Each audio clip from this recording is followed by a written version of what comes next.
Bonjour à tous. Alors un retour d'expérience de 4 ans d'utilisation de panneaux photovoltaïques, alors fait en 3 phases.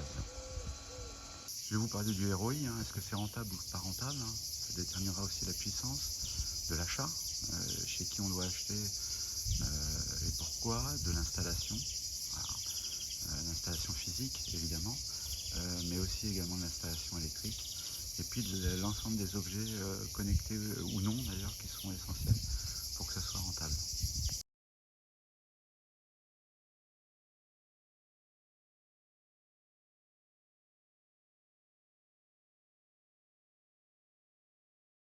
La première des choses, avant de décider de faire une installation de PV, c'est de faire le ROI. Pourquoi? Alors, parce que chacun a une production optimale et une consommation. Voilà. Donc, selon le cas, vous pouvez avoir une consommation le jour, une consommation plus la nuit, etc., etc. Donc, la première des choses, c'est de faire en fait une estimation de la production. Il y a des abacs pour ça, qui vous détermine en fonction de certaines périodes qu'est-ce que vous pouvez produire comme électricité en fonction de votre puissance, et puis votre consommation. Et tout ça, vous le reportez sur un tableau Excel, et puis vous regardez quel est le surplus. Et en fonction du surplus, vous savez si vous allez surconsommer ou sous-consommer. Et en fonction de tout ça, ça va vous donner à la fin un ROI. Dans mon cas, j'avais un ROI de 3,3 ans sur un investissement de 1700. Ça, c'était la deuxième phase, avec la deuxième phase. Ce que donne pour 1500 watts les courbes de production en fonction de l'année. Alors vous voyez là ici, il y a l'arbre sur la courbe bleue qui est la courbe d'hiver. Décision à prendre, c'est chez qui je vais acheter le produit. Donc écoutez, moi j'ai pas d'action chez Allo Solar, mais je les ai achetés chez eux, là, les 3 phases. Et par exemple, voilà, vous voyez le produit que j'ai pu acheter était moins cher, mais bon, voilà, il a pris un petit peu, mais voilà, c'est un kit avec un ensemble de câbles, les onduleurs qui sont associés. Donc là, vous fournissez 2200 watts crête. Alors, ce qui est bien, c'est que c'est plus cher, mais évidemment, la puissance augmente. Donc ça, c'est la première chose. Autre chose, évidemment, c'est qui va déterminer votre ROI et renvoyer au tableau de tout à l'heure, c'est quelle est la puissance que l'on va mettre. C'est vraiment en fonction, voilà, ouais, j'avais fait des simulations en mettant 1500 watts, 2000 watts, 3000 watts pour savoir quel était le meilleur ROI. Alors pourquoi moi j'ai fait ça en 3 phases? Parce que le ROI s'est dégradé évidemment, j'avais un meilleur ROI à partir du moment où j'avais trouvé 1500 watts. Euh, la raison principale, c'est que j'ai gagné en confort. J'ai gagné en confort l'hiver, puisque je chauffe maintenant avec les clims réversibles. J'ai gagné en confort l'été avec la climatisation. Et puis surtout, je me suis retrouvé avec des panneaux qui étaient sous des arbres. Et donc voilà, c'est pour ça que j'ai fait évoluer ma consommation. Mais mon ROI a augmenté. Il est passé à 3,9, 4 ans. Bon, voilà, de toute façon, ça valait le coup. J'ai divisé par 2 ma facture d'électricité. Et même plus, puisqu'elle a fait qu'augmenter. Donc, voilà, je suis autour de 1000 euros par an. Administratif, une déclaration à la mairie. C'est assez simple, ça va relativement vite. Bien penser à prendre le bon CERFA, parce qu'il change chaque année. Et puis voilà, si vous n'êtes pas dans une zone de monument historique, ça passe tout seul. Les documents à fournir, vous avez un plan cadastral à fournir qu'on trouve sur internet, c'est assez simple. Vous avez un plan de masse sur les modules, donc vous décrivez les modules que vous installez avec les dimensions, voilà, une photo de loin voilà, qui a été bien dessinée. Enedis, c'est assez facile aussi. Vous êtes en autoconsommation sans injection et sans autonomie. Donc ça va assez vite.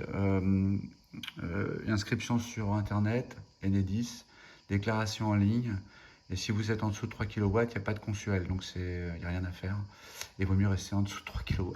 Bon, alors les facilités évidemment parce que je suis sur des abris ou sur du garage. Donc c'est un peu plus facile et moins risqué. Alors, vous avez des lambourdes, des demi-chevrons en fait, qu'on voit là, qui reposent sur le toit, qui sont fixés par des tiges filetées. Et après, vous avez un système que j'ai créé, qui est un système avec plaques, et tiges, écrous, voilà, et qui permet de maintenir les plaques entre elles, avec des effets de compensation si on a des problèmes de toit.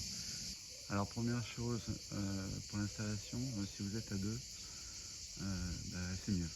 Ça, c'est la première chose. La deuxième chose, c'est si on fait des trous dans le toit, il vaut mieux le faire sur les tuiles, en haut des tuiles, évidemment, et puis mettre du joint.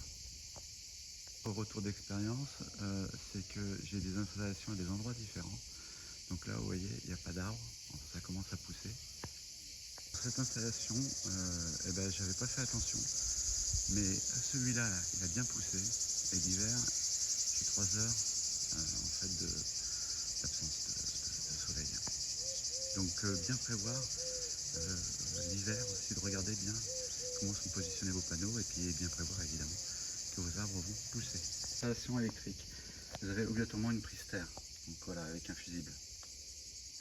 Les onduleurs sont dessous, on doit les apercevoir, et donc c'est tout simple, il faut clipser, c'est des clips avec des systèmes de connecteurs, et vous avez le courant électrique qui va générer, qui va alimenter et générer, qui part dans le garage. L'arrivée du courant se fait donc ici, et là la petite astuce c'est que j'ai mis un appareil qui est un Sonoff Power R2 qui va en fait pouvoir piloter et puis mesurer et puis aussi mettre de la sécurité.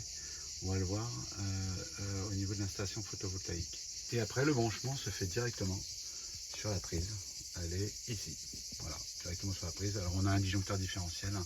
Donc eWeLink, c'est l'application du Sonoff. Donc vous voyez, j'ai les 3 ensembles de panneaux qui sont là et on peut voir en temps réel 907 watts qui produisent.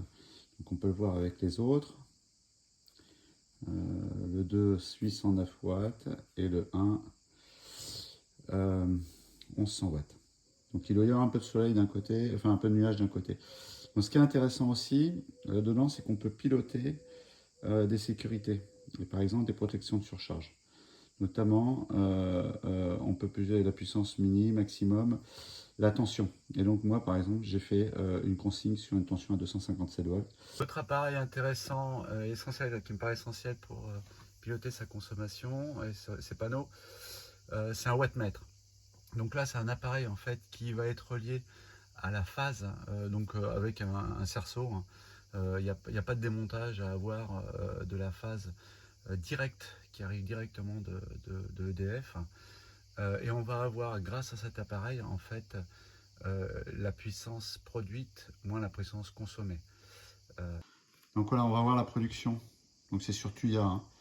La production, par exemple, en ce moment de 2327 watts. Donc là, je redonne bien, pas mal. Donc ici, je mets, par exemple, en place la pompe de la piscine. Tac. On va voir tout de suite que ça bouge dans le bon sens.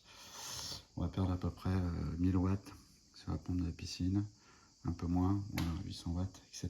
Donc voilà, on est passé à 1600. Donc ça, c'est intéressant. Par contre, on n'a pas le sens. Maintenant, il existe des appareils où on a le sens. Le troisième appareil à avoir pour piloter sa production, c'est un convertisseur de tension qu'on met derrière ou devant le cumulus, si on a un vieux cumulus comme le mien. Donc ça va permettre en fait de baisser la puissance consommée par l'appareil à ce qu'on veut d'ailleurs. Et on va le voir tout de suite. Je vais ici, cumulus maison, voilà, il va se mettre en route. Qui s'est mis en route. Alors il y a aussi un appareil connecté qui est associé à côté pour pouvoir le piloter. Et donc là je suis environ à 1000 watts. Donc les statistiques, je suis pas à 1000 watts parce que il doit être chaud, il est plein. Donc voilà, donc ça c'est fait, il consomme pas. Descendant comme ça, on peut lisser la consommation, c'est ça qui est intéressant. Vous pouvez aussi connecter d'autres appareils, comme les clims qui peuvent être connectés d'origine.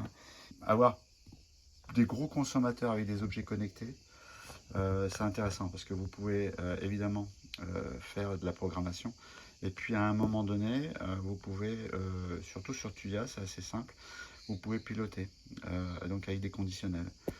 Si j'allume le cumulus de la piscine, j'éteins la pompe de la piscine par exemple. Donc voilà un petit peu tout le retour d'expérience. Merci à vous et abonnez-vous.